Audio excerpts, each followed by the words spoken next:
అని కొట్టకపోతే ఏమవుతుంది అనుకుంటారా? అట్లే అనుకుంటాం కదా. ఏం కాదు, 1,00,000 కారు లేట్ అవుతుంది మరి. ఓకేనా? ఒక్కసారి ఆలోచించండి. ఆకలి అవుతుండొచ్చు, లేదు లేట్ అవుతుండొచ్చు, ఎవరైనా కొత్తలు అట్లే ఫీల్ అవుతాం.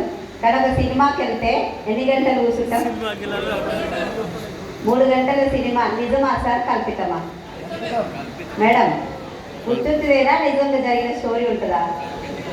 మరి ఆ 3 గంటల ఎంటర్టైన్మెంట్ కోసం ఫోన్లు ఆపేసి ఆకలి అవుతున్నా దూపు అవుతున్నా కూర్చుంటాం కదా. మరి మేము ఇక్కడ చెప్తుంది రియల్ లైఫా రీల్ లైఫా? మీలాంటి సామాన్యులమే కదా. బెంగళూరు, ఢిల్లీ పెట్టుకెళ్ళి ఏమైనా వచ్చినామా? రాలే కదా. నేనంటే హైదరాబాద్కి వెళ్ళి వచ్చిన. కానీ ఇక్కడ కవిత మేడం, కేదార్ సార్ వీళ్ళందరూ ఉన్నారు కదా. తెలిసిన వాళ్ళ కాదా? మరి వినాలన్నా వినొద్దా? వింటున్నాం అంటున్న వాళ్ళు అందరూ కొంచెం ఒక్కసారి అందరూ చేతులు పైకెత్తి గట్టిగా క్లాస్ కొడితే చూడాలని.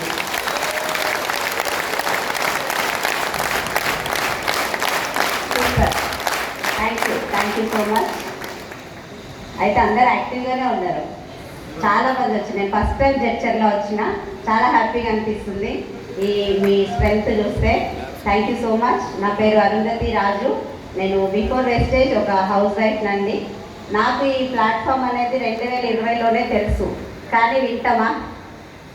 సబ్బుల కంపెనీ రూపంలో నాకు పరిచయం అవ్వటం వల్ల నేను బీటెక్ చదివిన, సగమే చదివిన, ఏం కంప్లీట్ ఏం చదవలే, సర్టిఫికేట్ నా దగ్గర లేదు. బట్ బీటెక్ చదివిన ఫీలింగ్ ఉంటుందా ఉండదా? కిరీటాలు ఉంటాయా ఉండయా? వాటిని ఉండటం వల్ల నేను మంచి చదువుకున్నా కదా. నాకు కొన్ని ఆస్తులు ఉన్నాయి, సొంత ఇల్లు ఉంది, కారు ఉంది, నాకు మంచి ఇన్కమ్ ఉంది. ఈ సబ్బుల కంపెనీ నాకెందుకు అనుకోని నేను నెగ్లెక్ట్ చేసిన సార్. హెల్త్ ఉందని కూడా చెప్పిరు. బట్ ఆమె ఏం చెప్పిందంటే పాపం కన్వే చేసే విధానంలో కొంచెం ఏం చెప్పిందంటే నీకు షుగర్ ఉందంట కదా అని అడిగింది. మనకు రోగం ఉందంటే కోపం వస్తుందా రాదా?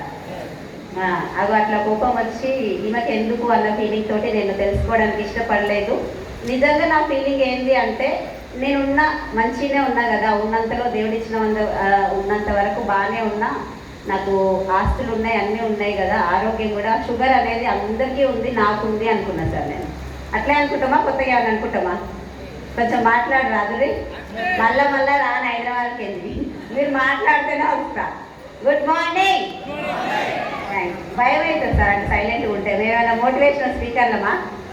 కాదు కదా. అట్లా తేలముఖం వేసుకొని చూస్తే ఏమో మిస్టేక్ మాట్లాడుతున్నాం అనిపిస్తుంది. అట్లా నేను ఆ ప్లాట్ఫామ్ ఏందనేది తెలుసుకోకపోవడం వల్ల ఒక సంవత్సరంలో సెకండ్ వేవ్, సంవత్సరం కూడా కాదు, సెకండ్ వేవ్ వచ్చింది కదా.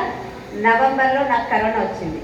కరోనా వచ్చినప్పుడు షుగర్ ఉండటం వల్ల అప్పటికే నాకు బ్రెయిన్లో క్లాట్ ఉంది, షుగర్ ఉంది. ఆ కరోనాలో షుగర్ ఉండటం వల్ల నాకు బాగా సీరియస్ అయింది. 9 లక్షల రూపాయలు ఖర్చు అయినాయి సార్. అహేత్ నగర్ అమ్మ హాస్పిటల్లో 9 లక్షలు ఖర్చు పెట్టిన, 7 రోజులు వెంటిలేషన్ పైనే ఉండి చావంచు దాకా పోయించిన నేను. అప్పుడు ఏమనిపించిందంటే కరోనా కూడా తగ్గిపోయింది కదా, ఇంకా నాకేం కాదు అని చెప్పేసి అనుకున్నా. కానీ షుగర్ కంట్రోల్లో ఉండకపోవడం వల్ల అన్ని ప్రాబ్లమ్సే. ఆఖరికి నాకు పెరాలసిస్ కూడా వచ్చింది. బ్రెయిన్ స్ట్రోక్ వచ్చిన వెంటనే ఇంజెక్షన్ చేసిరు, మంచాన్ని ఏం లేదు. కానీ ఒక చెయ్యి కాలు పనిచేయకపోవడం వల్ల నాకు అలోపతి మెడిసిన్స్ బయట వాడి ట్యాబ్లెట్లు పెరుగుతున్నాయి కానీ రిజల్ట్ ఏమీ లేదు. అట్లా పెరిగి 14 రకాల ట్యాబ్లెట్లు నేను వేసుకోవాల్సిన స్థితికి వచ్చేసిన. పొద్దున 14, సాయంత్రం 14, 28 ట్యాబ్లెట్లు వేసుకున్నా నిద్ర రాకపోయాను. నాకు నిద్ర రాని వరస్ట్ సిచ్యువేషన్లో నాకు ఒక నిద్ర మాత్ర కూడా అలవాటు చేసిరు డాక్టర్స్. క్యూటిపిన్ 10 నేను వేసుకునే స్లీపింగ్ పిల్ పేరు. ఆ పిల్లుకి అలవాటు పడిపోయిన క్యాండిడేట్ని నేను. ఆ పిల్లు వేసుకొని రోజు లెక్క పెడుతూ కూర్చున్నా సార్. అప్పటికి కూడా ఏదో చేయాలన్న తపన మట్టుకు చచ్చిపోలేదు. ఎందుకంటే నాకు కరెక్ట్గా 17-18 ఇయర్స్ అప్పటి నుంచే ఫిక్స్ వచ్చేది. చదువు అయిపోగానే ఇక చదివింది చాలమ్మా, చదువు మధ్యలో ఆపేసి పెళ్లి చేసేసారు. కాబట్టి పిల్లలు ఉన్నారు, షుగర్ ఉంది, హెల్త్ ప్రాబ్లమ్సే ఉన్నాయి. కాబట్టి ఎందుకు పుట్టినా ఎందుకు పోతున్నా అన్న ఫీలింగ్తో ఉన్నా సార్ నేను. ఆత్మహత్య మహాపాపం అని ఎక్కడో విన్నా కాబట్టి చనిపోలేదు, కానీ రోజు లెక్క పెడుతున్న సాగు కోసం. అటువంటి టైంలో నాకు ఈ గ్రేట్ ప్లాట్ఫామ్ని మరొకసారి పరిచయం చేసింది my great upline Satyam sir and my mentor Saidu sir. వీళ్ళిద్దరికీ, అలాగే ఎంఎస్ఆర్ గురువు గారికి, నా టాప్ అప్లైన్స్ అందరికీ నేను నా ఫ్యామిలీ కంఠంలో ప్రాణం ఉన్నంత వరకు రుణపడే ఉంటాను సార్.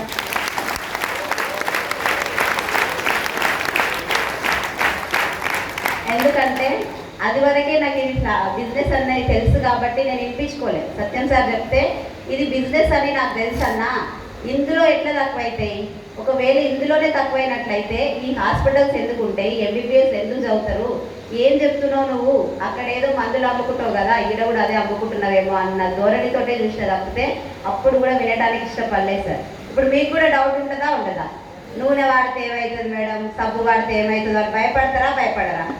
నాకు ఎట్లుందంటే 29 టాబ్లెట్లకే దిక్కు లేదు, ఈ వేసుకుంటే తక్కువైతుంది, ఈయన ఏదో అమ్ముతందుకు వచ్చిండు అన్నట్టుగానే చూసిన.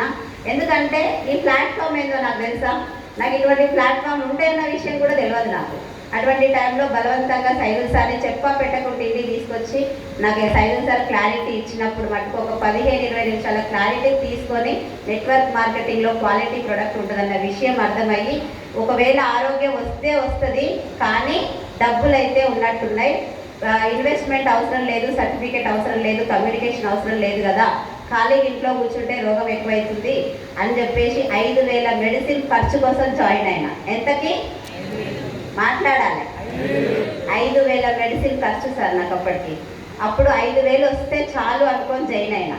5,000 ఏం కర్మ మేడం, మీకు చాలా టాలెంట్ ఉంది, మీరు మాట్లాడుతుంటే అర్థమవుతుంది, 1,00,000 రూపాయలు ఇప్పిస్తామన్నారు. నమ్మబుద్ధి అవుతుందా? వీళ్ళందరూ ఎందుకు సైలెంట్ గురంటే వాళ్ళకి వస్తాయి మాకేడొస్తాయి అనుకుంటురా లేదా? నేను గట్లే అనుకున్నా. ఆ 1,00,000 అవసరం లేదు సార్, నాకు అంత అత్యాశ ఏం లేదు. నాకు 5,000 మెడిసిన్ ఖర్చు అవుతుంది, అది ఫ్యామిలీ ఇప్పిస్తే నాకు తినబుద్ధి అయితే లేదు. 1 రోజు 2 రోజులు అంటే ఫ్యామిలీ పెడితే తింటాం సార్, జీవితం అంతా ఇట్లా తినటానికి నాకు విరక్తిగా అనిపిస్తుంది.